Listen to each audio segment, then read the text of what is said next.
Hey there, and welcome to Rockwall, Texas Living, the web's biggest blog on the smallest county in Texas. I'm your host, Evan Madison, and today Harold Smith from Cornerstone Mortgage is here to talk with us about seller contributions. Thanks for joining us. You bet. Cool. Thanks, Evan, and good to be here. Yeah, good. Well, you know, seller contributions is something that Evan sees on a daily basis with the contracts that he negotiates and he's receiving and handling that. From my seat in helping counsel buyers, it's about negotiating their offer. It's something that some of them have a good grasp on, but many don't, because honestly, how often do they buy a house? Right, and just the fact that it's labeled a seller contribution, they're like, well, does that have anything to do with me? Yes. It has a lot to do with the you. seller contributing to you. That's right. That's right. So we're going to take a little bit of time, break it down, try to make it really understandable, and what the benefit can be to you as a buyer. Now, we need to give some disclaimers here. This is a topic that sometimes can be negotiated and sometimes can't. Right. It is a negotiable item. Evan knows that from the offers that he presents. If I were to give you some generalities, generally in price points over about $300,000, $350,000, it's pretty rare to see these. Very. Yeah. Very rare. Yeah. But under 300, would you say? Maybe even under 250? Yeah. It's actually quite commonplace. Quite commonplace. Absolutely. Definitely under 150. It's very regular. Very, very okay. Now those are just the generalities. There may be a $600,000 house that has it. It's just not the norm. Right. Okay. Cool. So why that is? Well, there's a lot of different reasons, but that's just the generalities. If you're buying a $600,000 house, you probably don't need help with your closing costs. That's right. Another $3,000.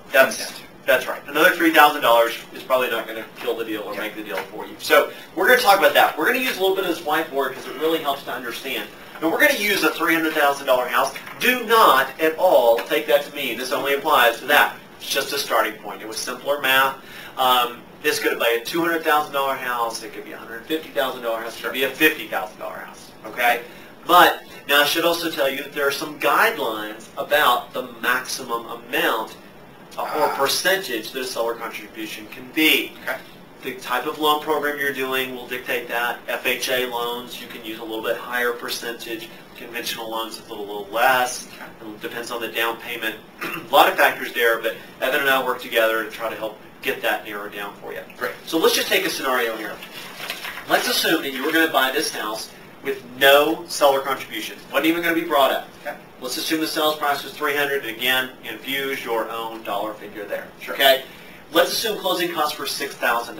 Okay. Now, at first blush, let me just point out, some people go, That's kidding me. That's 2%. That is 2% of And the sales typically price. they would be 2 to 3. 2 to 3? Or more. That's right. On a lower price point, it's going to be a little higher cost, a little percentage. That's right. Because there are some of those closing costs, title company fees, things like that, that they're the same regardless of the price point you buy. You buy a $1 million home, it's the same closing cost fee from a title company. If it's a $50,000 home, it's the same. But what does that cause? It causes the percentage to go up. Sure. So don't panic. You are buying a home. It is one of the most expensive investments you will buy. It takes up typically 30% plus more of the average family's budget in America. It is no doubt the biggest ticket item. So this is a big deal.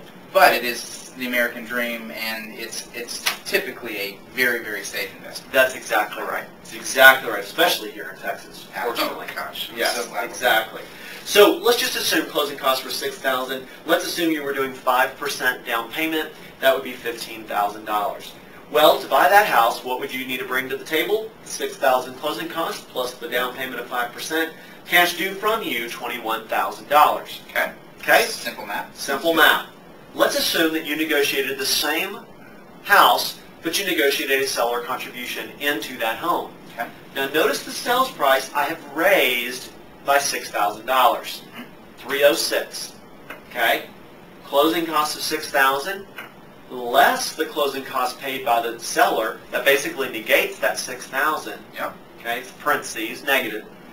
And your down payment is just a smidge more. $15,300 because the sales price is just a little bit higher. Sure. Cash due from you, $15,300. Okay. Because the seller is paying your closing costs. What does that mean to you, bottom line? What's the difference? What are you putting into the project? $15,300 versus $21,000.